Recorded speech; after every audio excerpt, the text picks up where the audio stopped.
and No Man's, who is mechanically good enough to play LEC. He would be a top 5. LEC mid laners are pretty strong. He would definitely be a top 10 mid laner. I mean, he would be like top 7 or 8, right? But he's a very strong mechanical mid laner. Unicorns of Love are definitely a team that people would want to avoid. Like, definitely, I don't want to play Unicorns of Love again after what happened last year.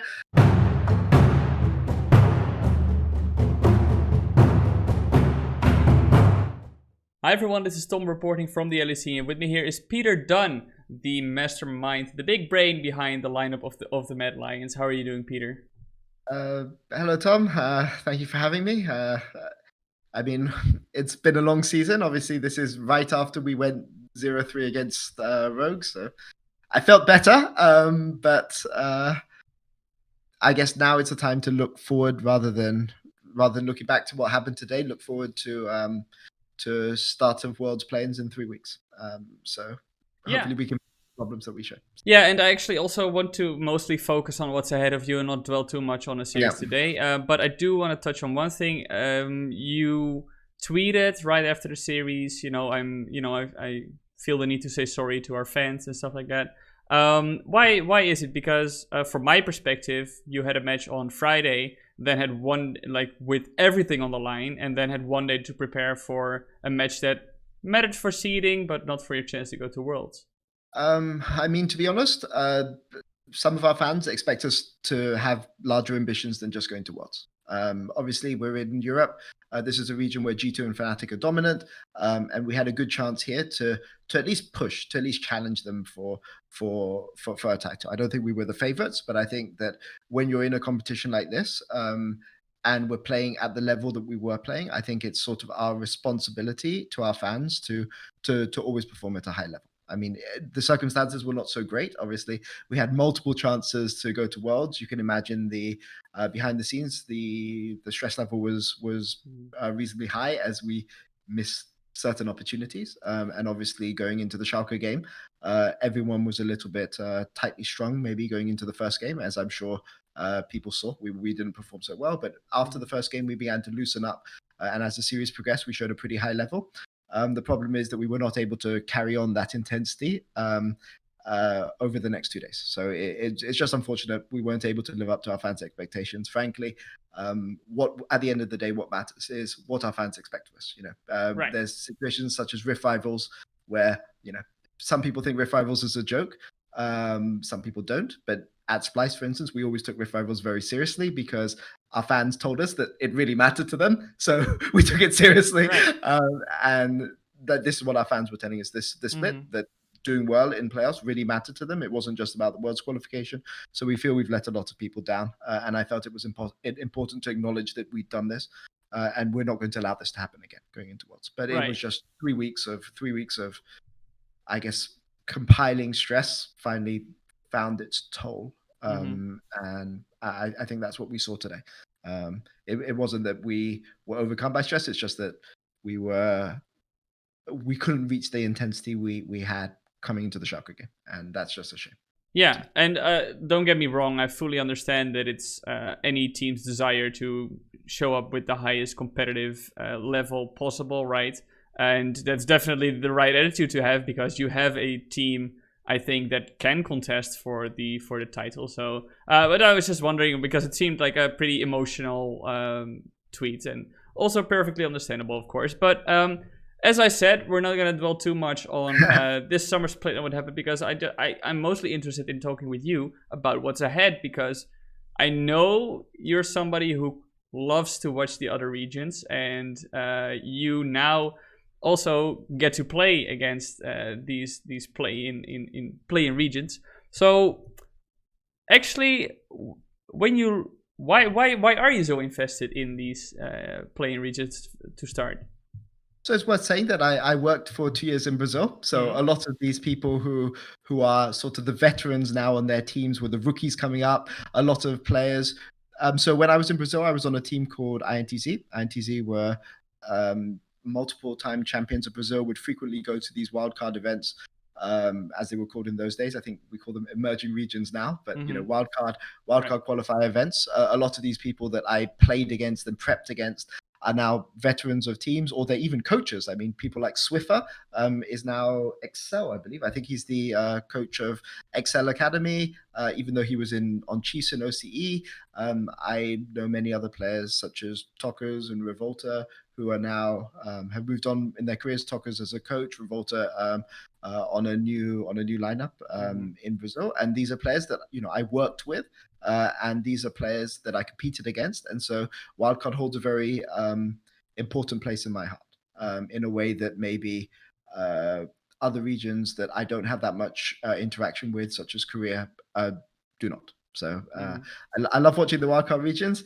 It actually helped once. I think we played against Osiris Gaming. We played against Odi, and Odi in the second game that we played against Osiris. Odi did a particular invade that he'd done against INTZ like 2 years before, and I remember telling Xerxes before the game, he will invade you at like this exact moment, and he was 15 seconds later than I anticipated, but he did the exact invade that he'd done. Because it was an elimination game for Osiris, and he did this a lot in elimination game situations. He would just flip a particular invade, and it ended up working out. So hopefully we can get some insights coming into Worlds this year. So I'm looking forward to it. I really enjoy the play-ins. And actually, if you want to look at the positives from losing to Rogue today, because of the way that the seedings work, it's so EU used to have 3 seeds, and the number 2 seed from Europe is basically guaranteed to get like a nightmare group. You look at Fnatic last year, you look at Vitality the year before, they both had incredibly difficult groups, and this wasn't just the luck of the draw. It's because of how national countries work and how seedings work. If you're the number 2 seed, you're almost guaranteed to get a Korean or a Chinese team in your group, or both, normally both. And if you're the play-in team, it works slightly differently. So there's no number. So now we're the number 4 seed. So we're now the number 4 seed, but the number 4 seed is like the old number 3 seed, and the current number 2 and number 3 seed is like the old number 2 seed. So I think this year, G2 and Rogue have a very intense game next week. Obviously, G2 are the favorites. But if you end up as the number 3 seed this year, for instance, you are guaranteed to either have as your play-in team the LGD, or to have top, or to have JDG in your group. That's the only possible outcomes. So getting the number 3 seed is always a little bit of a nightmare. And if you want to look at the positive, we've avoided it in the most spectacular way today. But obviously, that's not what we're looking at going into the game, of course. No. But another advantage which was mentioned on the broadcast of the LEC itself is can being in the play-ins have another advantage in the sense that you get used to playing in China, you get used, get in that rhythm more. Is that something that is a beneficial factor for your players as well, or do you think that it's not something they specifically need? For sure. I think it allows you a little bit of run-in time to sort of get up to speed with the meta, but also to set the meta. I mean, normally, as an example for Worlds last year, SKT and all of these teams started arriving in Europe after the group stage of the play-in stage had concluded, and they were just the best of 5s, and they were beginning to take part in scrims. And obviously, the teams that they were scrimming against already had an understanding of the meta that was set in the play-ins. So number 1 advantage. Number 2 advantage, obviously, every single game you play in play-ins is a very high intensity, very high pressure game, because I'm sure that there will be a few people who were very disappointed with our game against Rogue today, and maybe we'll let our players know this, but that's nothing compared to the how much they will let you know if you lose to if you lose to the Latin America team, or you lose to the Japanese team, or any emerging region team. Even though some of these teams are very strong, it's. I shudder to think what would have happened if we'd lost our best of 5 to Unicorns of Love last year. We only won it 3-2. So it lets you. It was a very close match, I remember. It was a very close match. Incredibly close. Actually, just as a side thing, that was one of the worst. storms in Germany in like a decade. The night before that, and humanoid. I was here. I was around Oh, too. this is Yeah. so So. the humanoid had a window, which was because of the way that the rain was hitting his window. Oh. Direct for the whole night, and he actually didn't sleep at all before that. Oh, and he man. came in before the first game when we were playing our high stress best of 5 against Unicorns of Love, saying, I didn't sleep last night. Like I'm going to try my best, but I can't do anything. And the first 4 games, he basically didn't speak, and he was trying his best to wake up. Thank God he woke up for the by the time game 5 happened, he was back to his normal stage, but. Right. Well, I hope that the weather in China is a lot better for you guys this year around. Anyway, I as a last topic, I just want to hear your thoughts because you are invested in at least a few of these minor region teams, these wildcard, whatever they're called now by Riot, emerging regions. Which of these regions look strongest to you at the moment? And which of these regions do you think could upset? Well, maybe not just you. I think JDG is also in the play-ins. It's LGD. LGD, sorry, yeah. Against the match against IG today, yeah. LGD is there as well. So aside from that play-in team, which of these minor region teams do you think look strong this year? So I just put to one side. I haven't been following Vietnam this split. I've only watched Vietnam last split, so I'm not too up to date on the Vietnam and the PCS meta. But I had a look at. Brazil play their finals next week. That will be a very interesting series. It's between Pain and INTZ, who are historically the 2 big teams in Brazil. Pain will team fight amongst the best teams. INTZ are more of a macro rotation team, which could be interesting. They're both very good at their specific styles of playing the game, but not very adaptable, I think, but very good at what they do. Last night, there was obviously the Latin American finals. I thought all nights had the potential to be really, really good. Going into Worlds, but they were shocked. They got reverse swept, which was a shock to everybody. They dominated, similar to how Cloud9 dominated Spring Split in the first half of summer, but were upset by Rainbow Seven.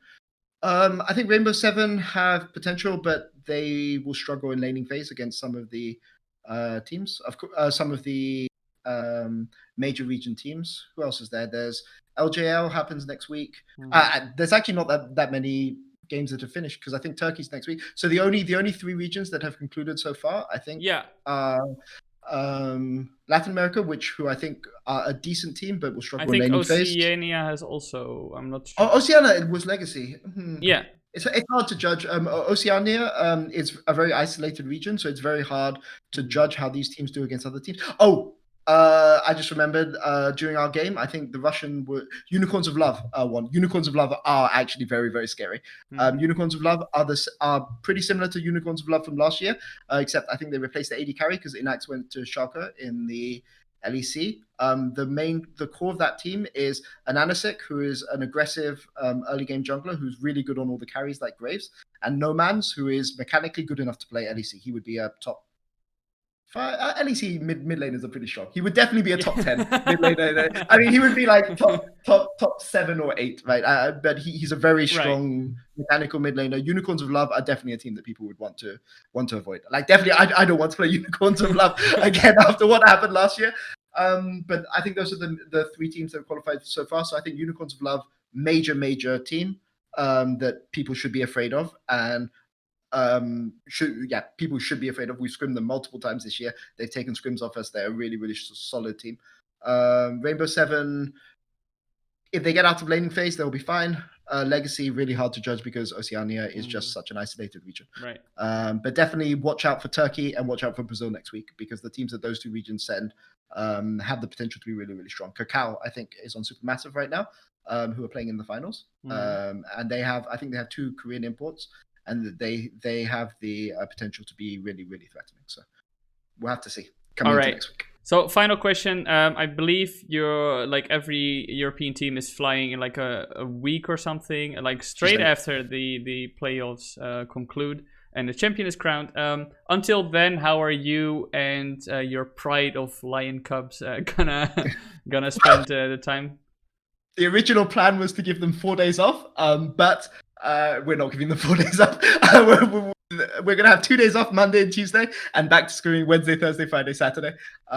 Also because there's a difficulty in the system right now, which is that there are obviously there's only 3 teams left in finals weekend, which means that it's hard for teams to scrim LEC opposition, especially because EU Masters is going on at the same time, so there's a lot of overlap.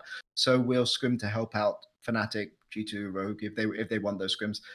But yeah, we're not going to take 4 days off after the performance today. 2 days and then back to the wheel on Wednesday. So hopefully we can fix our issues beforwards. Yeah, all right, Peter, thank you so much for joining me. And well, in case I don't speak to you anymore before the play-in start, best of luck already at Worlds, and good luck with the preparation as well.